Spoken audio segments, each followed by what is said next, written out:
Hi, and welcome back to my channel where I talk about everything triathlon and balancing it with having a average everyday job and life. So today we're doing something a little different. I asked ChatGPT to write some training for me, and I got the idea to try this after I had, sorry, trying to find my notes.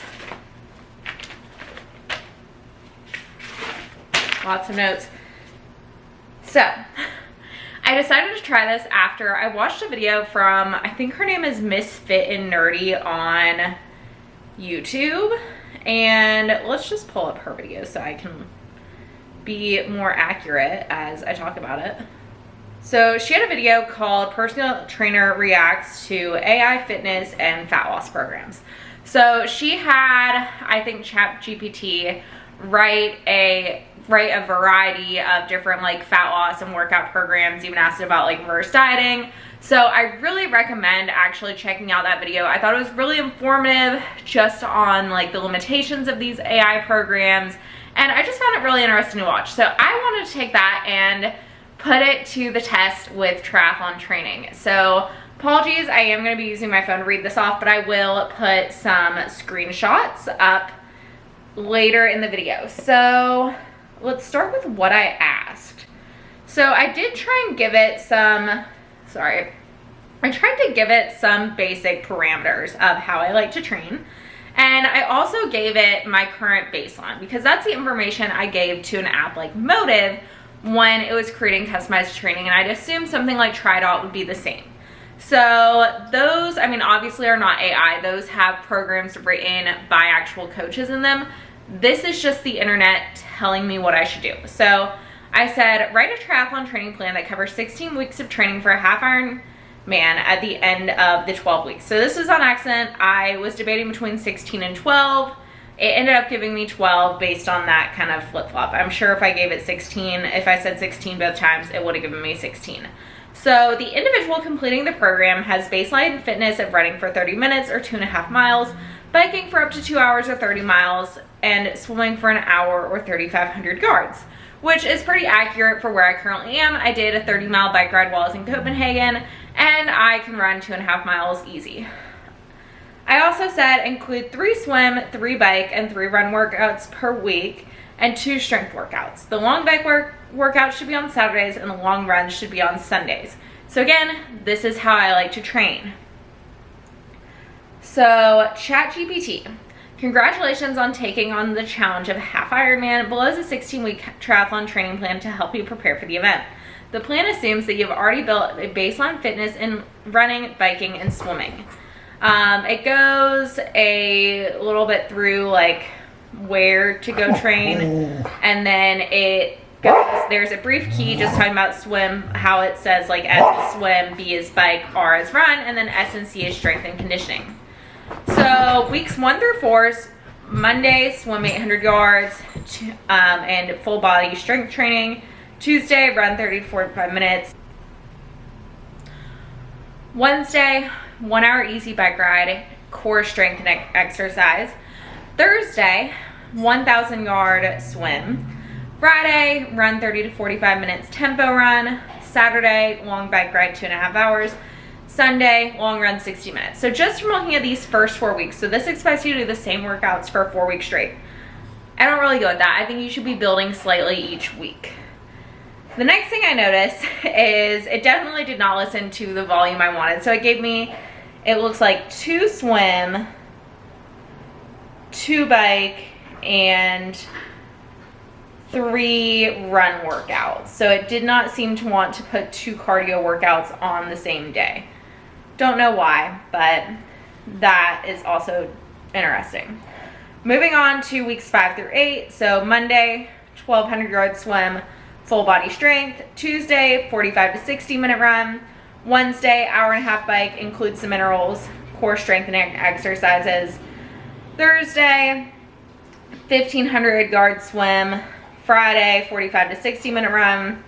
Long bike of 3 hours, long run for 75 minutes. Weeks 9 through 12, it has Monday, swim 1,500 yards, full body strength.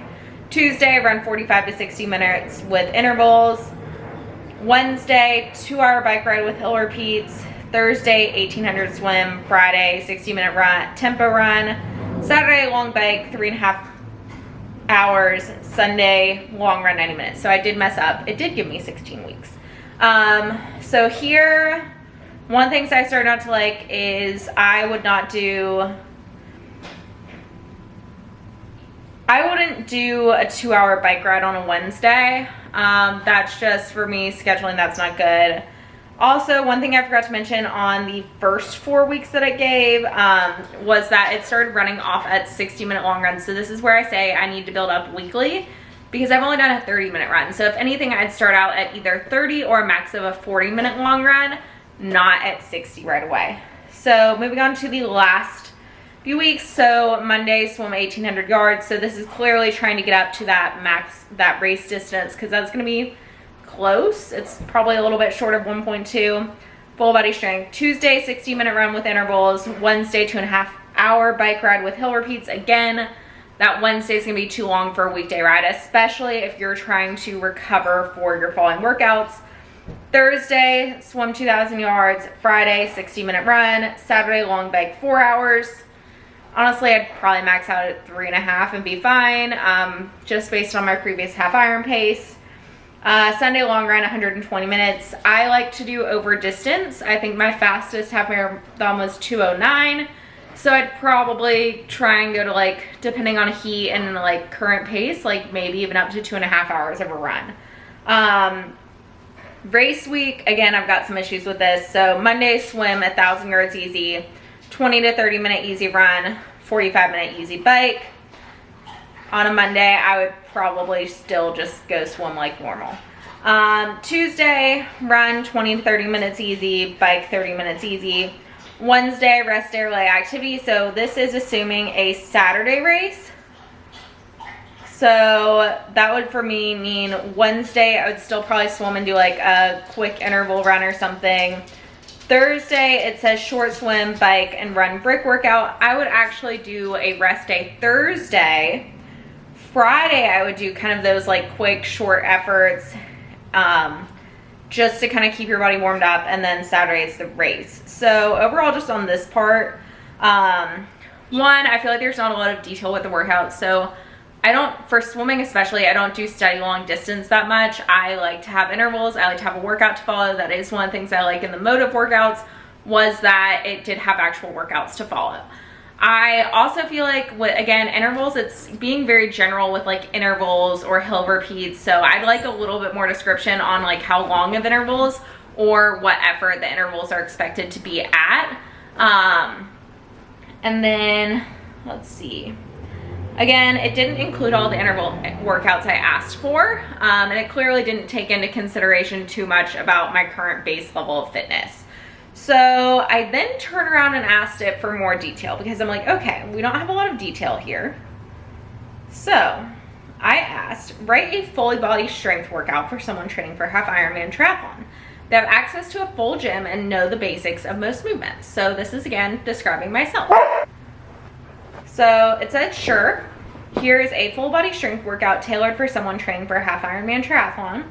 This workout will help build overall strength, improve endurance, and reduce the risk of injury. Perform this workout 2 to 3 times per week, allowing at least 1 day rest between sessions. Remember to warm up before starting and cool down after completing the workout. So I do agree with strength training about 2 days a week, maybe 3 during the off season. If I was going to add a third day, it'd probably be more like core mobility focused than strict strength training or something like yoga. But I also like at least 1 day of rest between sessions. So currently I go on Tuesdays and Thursdays. I don't like to do back-to-back strength sessions, even if I'm working different muscles. Personally, I've kind of enjoyed doing like an upper lower split, so I can do more like a greater variety of movements for like legs and for upper body. But some people, depending on the amount of time, it may be more effective, or just because of what you like, to do a full body workout. And I asked for full body because that's what their plan had. So warm up, perform 5 to 10 minutes of light cardio such as jogging, cycling, or jumping jacks to increase blood flow and warm up the muscles. I don't have an issue with warm up.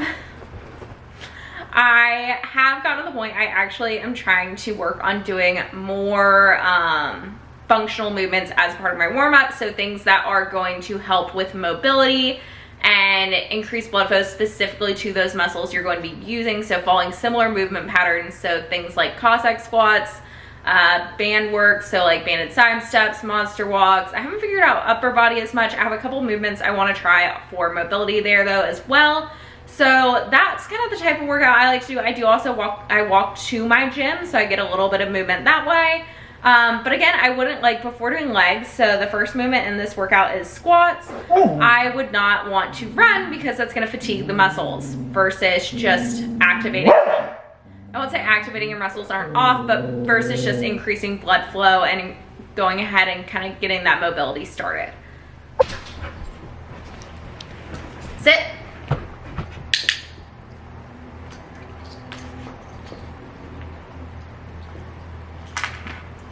I'm just gonna go through the movements in this workout. Sit. And you're gonna have to work with me trying to train my dog on quiet because he likes to bark while I am filming. So, squats. I like good squat. I think they're a great movement. I think they're a great movement for the quads, and I would keep them. The only thing, I mean, so everything is basically 3 sets of 8 to 12. Some say 8 to 10, some say 10 to 12. So next one's deadlifts. Honestly, I can do without deadlifts. I would maybe swap it out for a Romanian deadlift just because for me, that's gonna more so target the muscles where I think I need it than a traditional deadlift. I've never really liked deadlifts in my programming. I think they're a great movement. I think it gives some good cues just as far as feet, and then I would be careful. It says holding dumbbell or barbells in front of your thighs. I would just be careful to make sure you're not like letting them swing out away from your body. I would hope for more of a cue of keeping them close to your body. Push-ups, I think push-ups, great chest movement, great, can also be a great tricep movement. So that one's definitely, again, I think, and one of the things I like about these first 3 movements, they're all compound movements. So I think all of these are great. Same with the next one is pull-ups or lat pull-down. So I like that it's giving an option of one or the other because not everybody can do a pull-up and we don't all have access to an assisted pull-up machine. Again, not bad cues. Lunges, I love lunges. Thing is, it doesn't specify what kind of lunges. I am personally a big fan of reverse lunges just because I am very stable in them and I just like them. I've never liked forward lunges. Great, I mean, I really like that it's involving a single leg movement here. Dumbbell shoulder press, again, single arm movement now. I think shoulders are quiet. Yeah, listen to me train my dog, sorry. I mean, obviously shoulders are very important in swimming. I have issues with my right shoulder actually. So again, I also really like that single arm movement. Quiet. Quiet.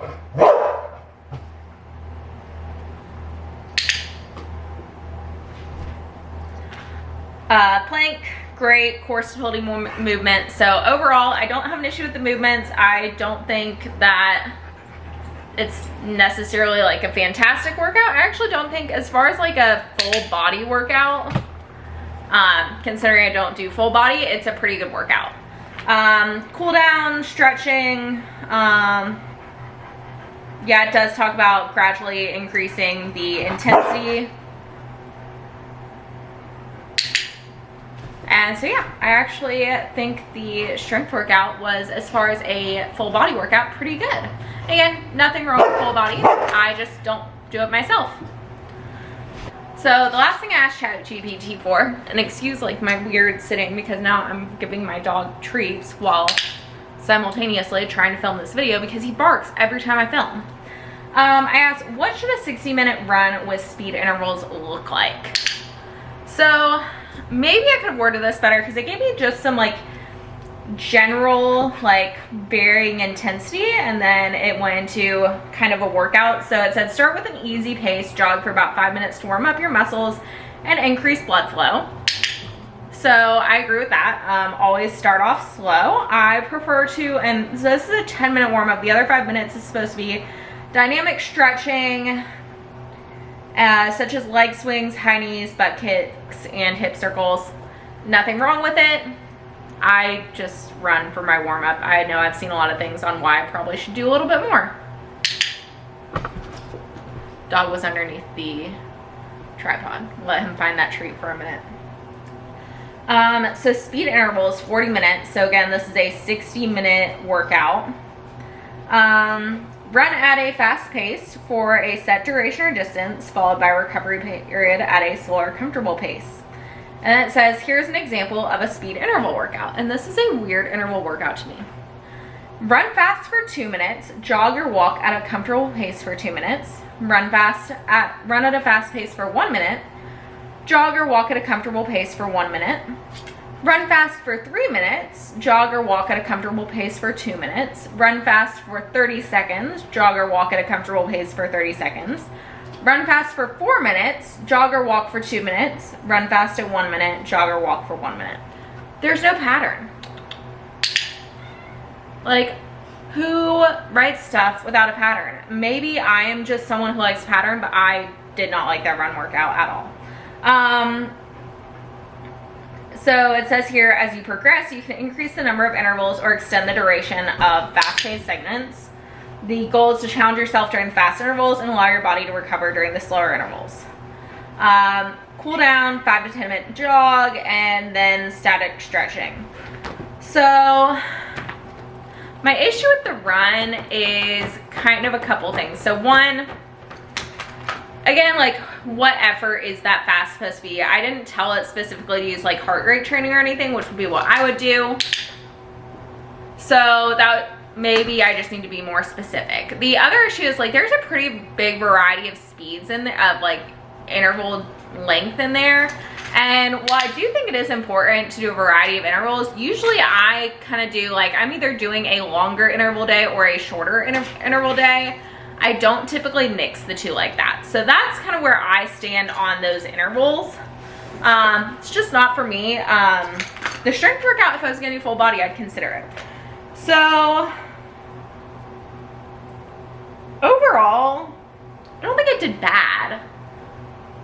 But I think, like, I basically wrote that plan years ago. Like, when I trained for Augusta back in 2015, I had written like a super detailed plan, or not super detailed. I wrote like a moderately detailed plan of like swim, bike, run these days, this distance, and building up for 24 weeks. So I know what a plan should look like. That actually worked well for me, and it was actually too much volume. I'm gonna do another video covering that plan. I have like basically 3-4 videos about training coming out at this point. Sorry, dog, sit, lay down, down. So, would I use ChatGPT for training? The answer is no. Would I use ChatGPT to write my training plan? No. But it is pretty fun to look at it and just see what it would give you. I, more than anything, just took this as an exercise, as something fun to do and create some new content. I definitely recommend checking out that video that I mentioned at the beginning of this. And if you liked this kind of video and would like to see more things reviewing and talking about training, please give this a thumbs up and feel free to leave a comment below, and I will consider including it as the next one. So thank you for watching, and I will catch you in the next video.